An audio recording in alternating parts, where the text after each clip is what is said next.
On Track Media Indonesia didukung oleh Yayasan Tifa mempersembahkan Mimpi Musafir.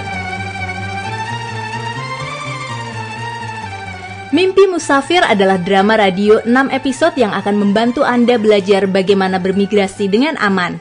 Ada banyak pekerja migran yang sukses, tetapi tidak sedikit yang menghadapi masalah selama proses sebelum berangkat, di tempat kerja, dan ketika dalam perjalanan pulang. Masalah apa saja yang mungkin mereka hadapi? Bagaimana keluarga dapat membantu mereka? Apa ancaman hukuman jika memalsukan dokumen atau melanggar Undang-Undang Perlindungan Anak? Jangan lewatkan kuis yang ada di akhir episode 6 untuk memenangkan handphone, kamera digital, dan ratusan ribu pulsa handphone.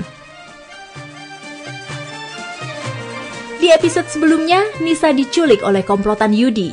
Endah mengalami kesulitan menghubungi suami dan anaknya di desa. Sementara Budi mendapat kabar kalau Ida dulu tinggal di jalan yang sama dengan Wati.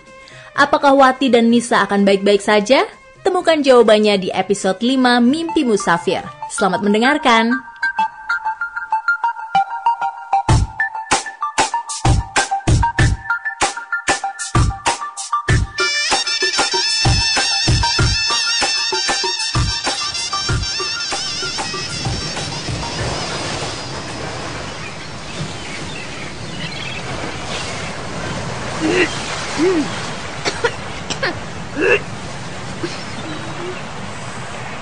Ombaknya gede banget ya.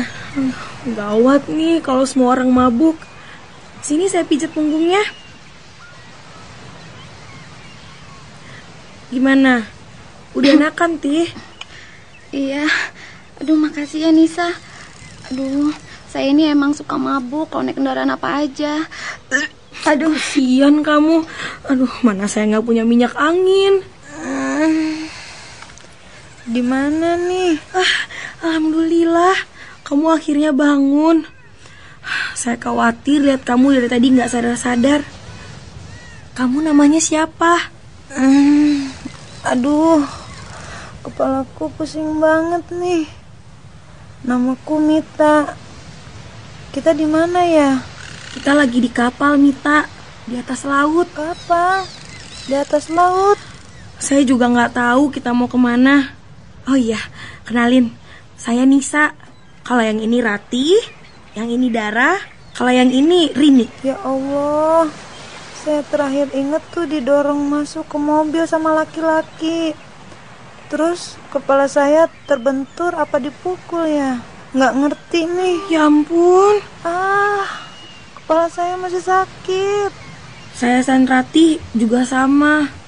Saya diculik pas lagi sama bapak. Ada orang namanya Yudi. Dia janji mau ngasih saya kerjaan di kota. Dia bahkan janji bakal ngasih gaji beberapa bulan pertama ke bapak. Tapi saya malah diculik. Dan sekarang malah ada di kapal. Iya, sama. Orang yang bawa saya juga janji ke keluarga saya kalau saya bisa sekolah sambil bekerja. Dara sama Rini juga diculik. Saya juga dijanjiin gitu. Kita nggak bakalan diapa-apain kan? Kayaknya kita dibohongin deh. Saya nggak percaya lagi sama omongannya Yudi sekarang. Ini berapa lama lagi ya sampainya? Kita udah berapa lama di laut? Saya nggak tahu, Mita. Mana saya juga nggak bawa jam. Tapi kayaknya sih ini udah malam.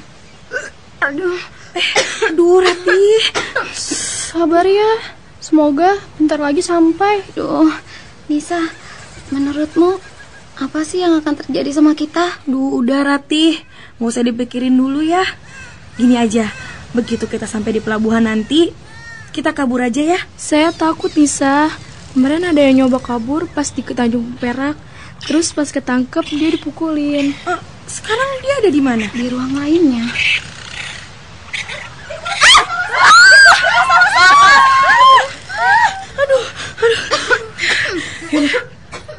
Semuanya tenang ya.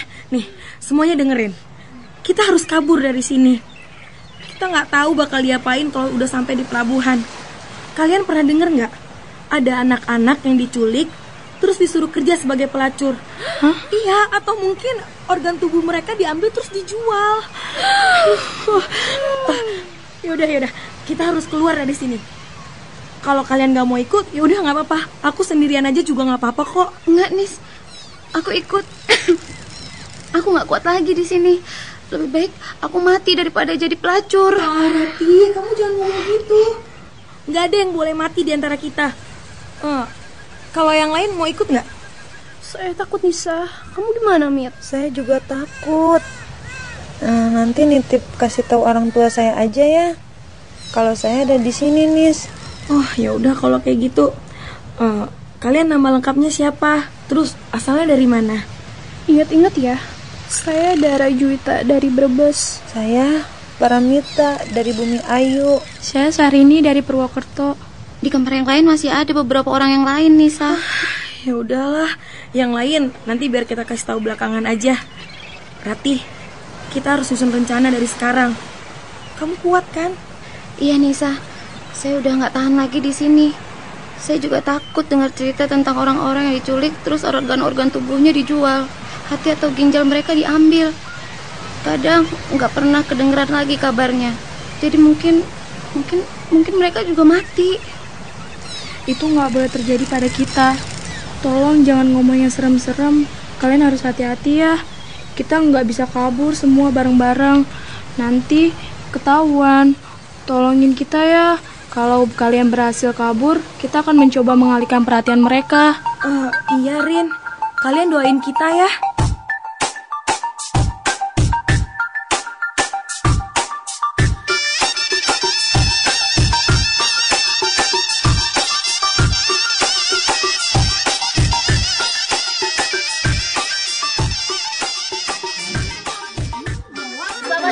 Selamat siang Bapak Ibu sekalian, mohon perhatian.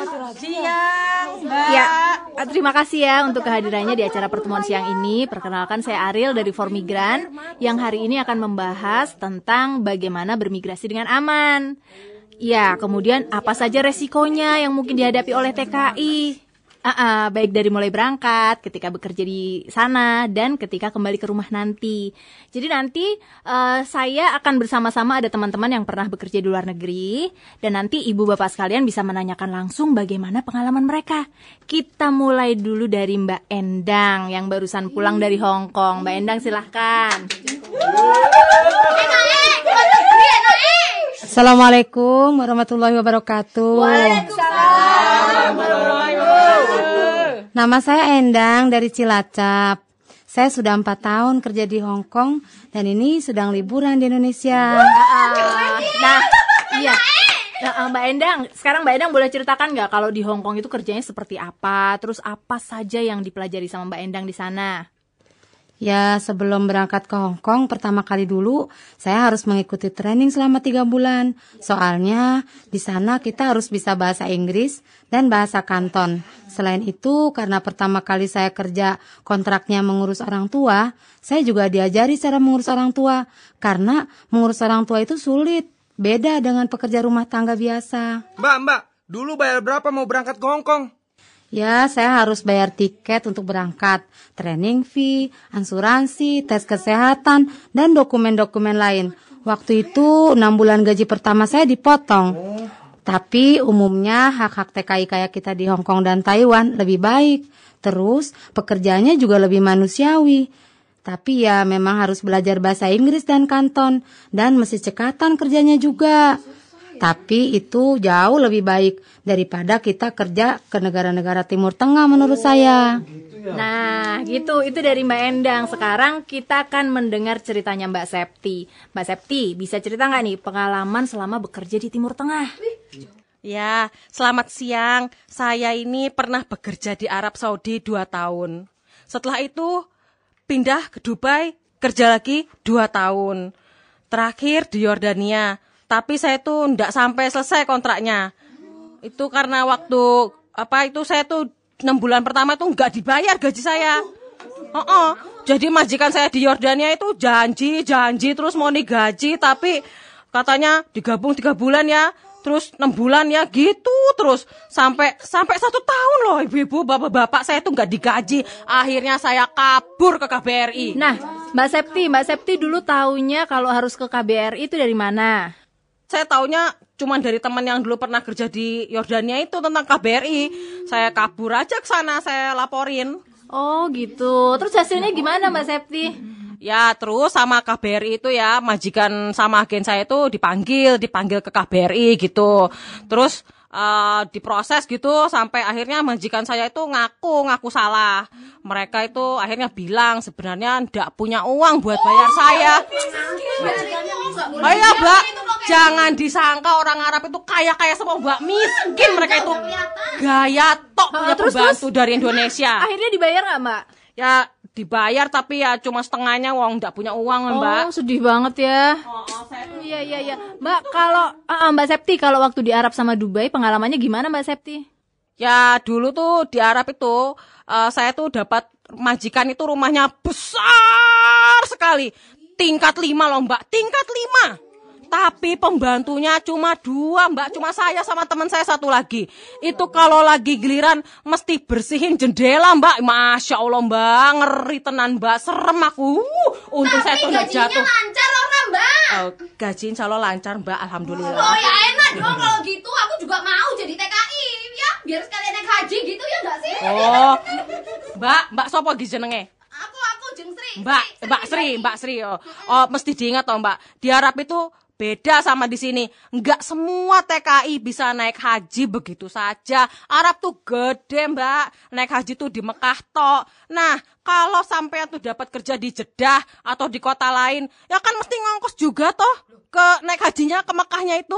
Lagian belum tentu sampean itu dapat izin dari majikan. Mbak Septi, sekarang apa sih masalah yang paling sering terjadi kalau misalnya di Arab itu? Kan orang Arab itu ya, membawa kita ke Arab itu sudah bayar mahal-mahal toh. Jadi mereka itu takut kita tuh kabur. Jadi kita itu surat-surat kita tuh, dokumen-dokumen kayak paspor apa itulah, banyak itu macamnya dipegang memajikan. Terus kita itu jarang punya kesempatan untuk bisa berhubungan sama orang lain di luar. Ya mau keluarga atau teman-teman TKI juga dari Indonesia tuh nggak bisa segampang itu Mbak, walaupun berangkatnya tuh rame-rame ke sana gitu. Jadi maksudnya terus orang di sana itu gimana ya? Misalnya gini, maksud kita kan baik toh, senyum toh, ramah toh sama majikan, senyum-senyum. Tapi Mbak di sana hati-hati loh senyum-senyum gitu. Nanti kalau misalnya senyum-senyum disangkanya naksir sama majikannya, tahu-tahu tuh banyak teman saya tuh jadi diperkosa sama majikannya karena senyum-senyum. Iya, baiklah. Jadi gitu ceritanya ya Mbak Septi ya. Ya baik Ibu Bapak sekalian, jadi memang ada perbedaan budaya ya di setiap negara ini yang harus kita pahami sebelum memutuskan untuk berangkat kerja di luar negeri. Jadi jangan sampai kita berangkat nggak ada persiapan, nggak ada pengetahuan budaya setempat, karena nanti itu membahayakan kita sendiri seperti yang Mbak Septi bilang tadi gitu. Jadi semua orang yang bekerja di luar negeri harus dengan jalur yang benar, dan biasanya dia secara otomatis juga termasuk dilindungi oleh asuransi. Dan asuransi itu menanggung resiko yang terjadi selama proses waktu mau berangkatnya, ketika kerja di sana, dan dalam perjalanan pulang sampai di rumah kita nanti gitu. Tanya Mbak, Ya? apa saja yang ditanggung sama asuransi? Nah, yang jelas yang ditanggung oleh asuransi itu adalah untuk sakit, kecelakaan, gaji tidak dibayar juga termasuk ditanggung tuh Mbak. Sakit yang diakibatkan oleh kekerasan yang terjadi di sana, termasuk ganti rugi untuk kekerasan seksual. Jadi Ibu Bapak sekalian, saya akan memberikan lembaran yang saya dapat dari buruhmigran.or.id. Itu adalah sebuah situs di internet ya, tentang semua yang Anda perlu tahu mengenai asuransi. Kalau mau, bisa tuh pakai handphone atau pakai internet untuk membuka website sendiri gitu ya. Nah sekarang Ibu Bapak, saya akan memutarkan video judulnya Mimpi Musafir, yang akan memberikan gambaran kepada kita tentang cara bekerja dengan aman di negara-negara Arab, dan apa saja yang kita perlu tahu di sana. Nah, ya, video ini dibuat oleh On Track Media Indonesia dan diputarkan di PJTKI atau di BLK. Tapi Ibu Bapak sekalian juga bisa mendapatkan di LSM TKI seperti For Migran ini. Gitu. Di internet juga bisa diakses di YouTube. YouTube tulisannya ya. Judulnya dicari di situ, diketik Mimpi Musafir. Ayo sekarang kita nonton bareng-bareng ya filmnya ya. Nanti aku di kopi, boleh nggak Mbak? Di kopi. Boleh. Selamat pagi teman-teman sekalian. Hari ini kita akan menonton video yang akan membantu kita belajar bagaimana caranya ketika kita bekerja di Arab. Tentunya rekan-rekan sekalian ketika pertama kali datang ke negara-negara Arab pasti akan melihat perbedaan yang cukup besar dengan negara kita. Saya Tere dari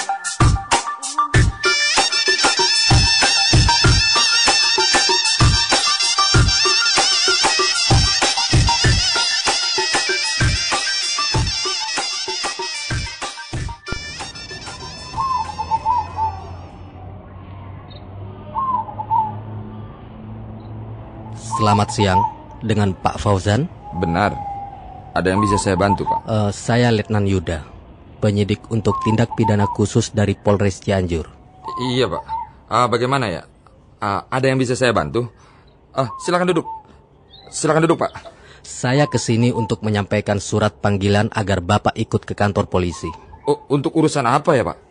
Saya telah melakukan penyelidikan mengenai beberapa kasus eksploitasi terhadap anak di bawah umur, juga pemalsuan dokumen mereka untuk dipekerjakan di luar negeri. Dan nama Bapak disebut sebagai salah satu pelakunya. Bagaimana bisa, Pak? Saya kan cuma mau nolong mereka. Bapak bisa mengajukan sanggahan di kantor polisi nanti. Yang jelas, ini surat panggilan untuk Bapak datang ke kantor polisi. Jika Bapak menolak untuk mengikuti kami ke kantor polisi sekarang juga, maka kami akan memaksa dengan cara kekerasan. Wah, sebentar dulu ya, Pak. Apa tidak bisa dibicarakan di sini saja, Pak? Saya harap Bapak tidak mempersulit jalannya penyelidikan. Jadi sekarang juga saya minta Bapak untuk bersama kami pergi ke kantor polisi. Wah, sebentar, Pak. Saya harus bilang ke istri saya dulu ini. Baik, Bribtu Wawan, silakan ikuti Pak Fauzan ke dalam rumah. Loh, kenapa saya mesti diikuti? Ini kan rumah saya sendiri. Ini adalah bagian dari prosedur, Pak.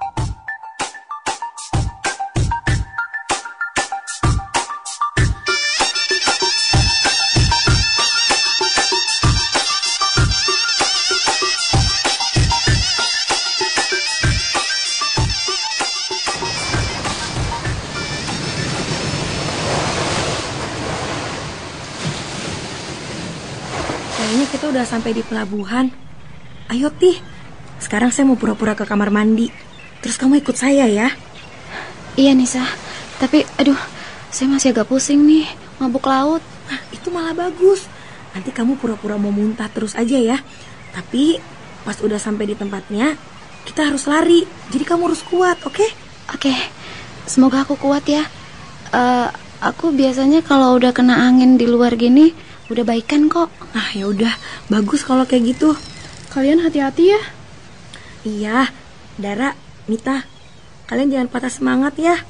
Kalian doain kita terus. Iya, Nis, hati-hati ya. Pak, ini mau kamar mandi, Pak. Ada yang muntah-muntah dari tadi. Aduh, saya udah gak kuat lagi, Pak. Siam, sebentar. Bawel banget sih. Aduh, tolong, Pak. Saya gak kuat lagi. Saya mau ke belakang sebentar, Pak. Aduh. Yaudah, rese banget. Sabar dikit aja, bentar dulu. Iya, Pak. Dasar rese nih. Yaudah, sebentar. Yaudah. Tapi lu jangan semua ya. Satu-satu, gantian. Sini saya pegangin. Biar dia jalan sendiri kan bisa. Saya gak kuat, Pak. Saya harus megangin dia. Manja. Ya udah sana buruan. Awas kalau lama-lama ya. Yang lain tetap di sini. Jangan pergi kemana-mana. Mengerti kalian? Iya, Pak. Tih, kita kemarin masuk dari pintu sebelah kiri itu bukan sih? Iya. Tapi kita harus pura-pura nggak langsung ke sana. Saya tadi lihat ada pintu masuk mobil dan truk di sana. Ada di sebelah kanan. Wah, ya udah. Ayo kita ke sana. Kita kayak orang biasa aja. Jangan kelihatan kalau kita takut. Itu pintu masuk mobilnya. Kayaknya udah kebuka deh. Terus kita lari sekarang. Mau kemana kalian? Lari sekarang nih. Lari. Mau kemana kalian? Jangan lari ya, jangan sampai ke sini. Polisi, ayo kita ke sana. Kalian jangan lari. Ada polisinya. Mereka pada lari nih. Ini polisi mau lengkap nih, Pak.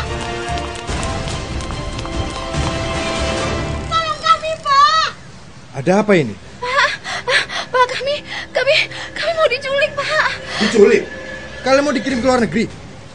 Ah, ini pasti kasus trafficking lagi. Di dalam kapal ada beberapa orang lagi, Pak. Bapak harus menolong dia dulu. Iya, Pak. Semua diculik, Pak. Bapak harus menolong kami. Pelakunya masih di atas kapal. Ayo, Pak. Kalian ingat ciri-ciri mereka. Saya akan memanggil bantuan untuk menangkap mereka. Ingat, Pak.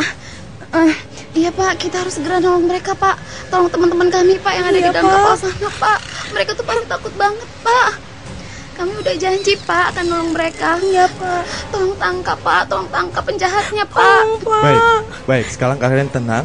Kalian tunggu di sini sebentar. Iya, Pak. Kijang 6 melaporkan adanya laporan penculikan. Kijang 6 meminta backup untuk pelabuhan Tarakan. Kami membutuhkan bantuan backup secepatnya. Kijang 2, siap meluncur. Teman-teman kami dikunci di dalam ruangan di koridor kedua bagian penumpang, Pak. Ada 3 orang, Pak, pelakunya. Yang satu pakai kaos merah, satu hijau, dan yang terakhir pakai jaket hitam. Semuanya besar dan gemuk, Pak. Nyeremin, Pak. Iya, Pak. Kalian tunggu di sini. Kalian tenang. Sersan Juli akan mengantar kalian ke kantor polisi. Jangan kemana-mana ya. Iya, Pak. Aduh, tolong teman-teman kami, Iya, Pak. Pak. Tolong ya, Rati, Pak. semoga kita selamat ya. Pak.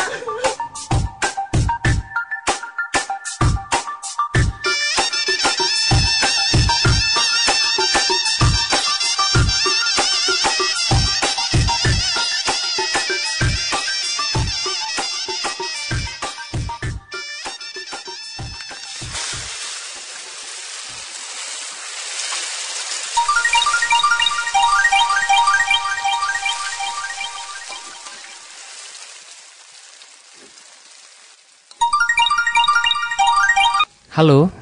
Halo, selamat siang dengan Bapak Budi. Iya, saya sendiri. Maaf, ini dengan siapa ya? Saya Dona dari Perlindungan Warga Negara Indonesia dan Bantuan Hukum Indonesia dari Kementerian Luar Negeri. Wah, iya Mbak. Udah ada kabar tentang adik saya, Wati. Saya baru saja mendapatkan laporan dari KBRI Arab Saudi mengenai Ibu Wati. Saudara Pak Budi yang beberapa saat lalu kasusnya dilaporkan ke BNP 2 TKI. Oh iya, bagaimana ya Mbak? Sejauh ini informasinya yang kami dapatkan, Ibu Wati memang melarikan diri dan sekarang berada di KBRI Jeddah. Tapi belum jelas, Pak, bagaimana kondisi saat ini. Lalu bagaimana Mbak? Apakah adik saya mau meneruskan bekerja lagi di majikan yang lama? Atau dengan majikan yang baru ya? Hukum imigrasi di sana rumit, Pak. Kalau ada yang melarikan diri, mereka dianggap sudah tidak memiliki hak untuk bekerja di Arab lagi. Karena izin kerja atas nama majikan dan bergantung pada izin majikan apakah dia bisa bekerja untuk orang lain atau harus pulang. Jadi kapan ya rencana pulangnya? Saat ini KBRI akan mendiskusikan ini dengan majikannya, khususnya mengenai masalah antara adik bapak dengan majikannya. Ya, mudah-mudahan KBRI dapat mencapai kesepakatan dengan majikan agar Bu Wati dapat bekerja di tempat lain atau majikan mau membayar tiket pulangnya, Pak. Baik, Mbak. Semoga KBRI bisa membantu Wati. Kami di sini khawatir sama keadaannya. Iya, jadi begitu saja, Pak, informasi yang bisa saya sampaikan. Sekarang Bapak tidak perlu khawatir lagi karena adik Bapak sudah ada di tempat yang aman. Baik, Mbak. Alhamdulillah. Terima kasih. Sama-sama, Pak. Selamat siang.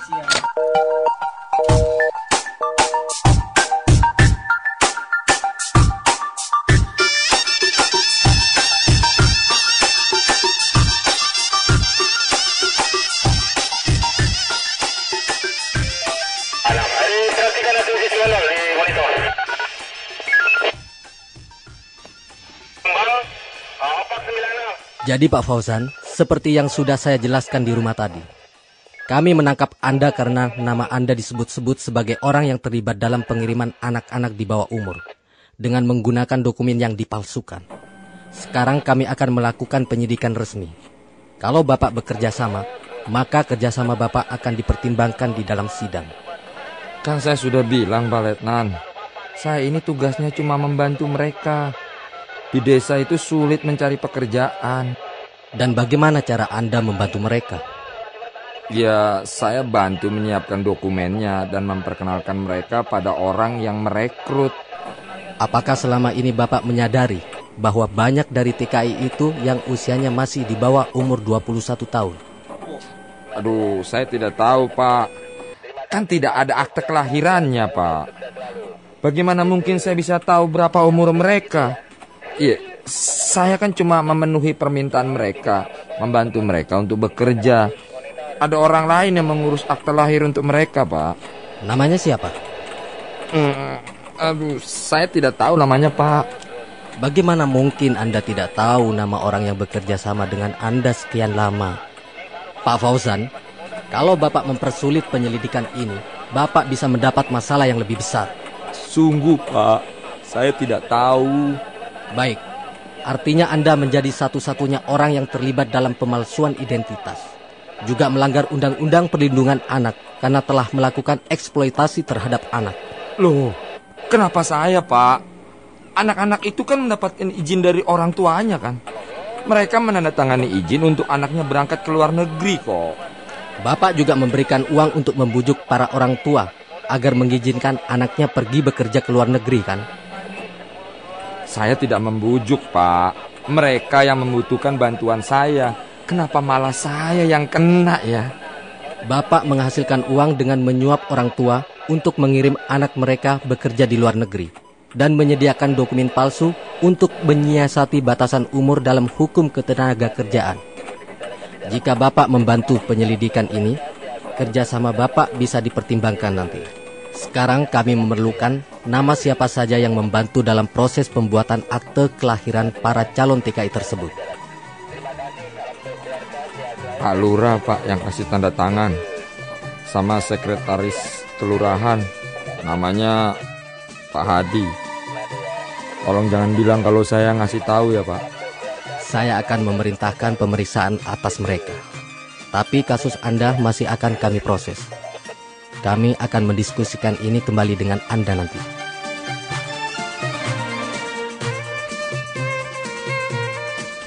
Nisa berhasil menyelamatkan diri. Apa yang terjadi padanya dan anak-anak perempuan lain yang diculik setelah ini? Fauzan dan Fuad sudah ditangkap. Apakah polisi akan berhasil menangkap orang lain yang terlibat dalam kejahatan ini? Apakah Bambang akan bisa menghubungi Endah sebelum kepergiannya ke luar negeri? Dengarkan Mimpi Musafir episode selanjutnya hanya di radio ini. Jangan sampai terlewatkan, karena di akhir episode akan ada kuis berhadiah handphone, kamera digital, dan ratusan ribu pulsa handphone. Mimpi Musafir dipersembahkan oleh On Track Media Indonesia, didukung oleh Yayasan Tifa.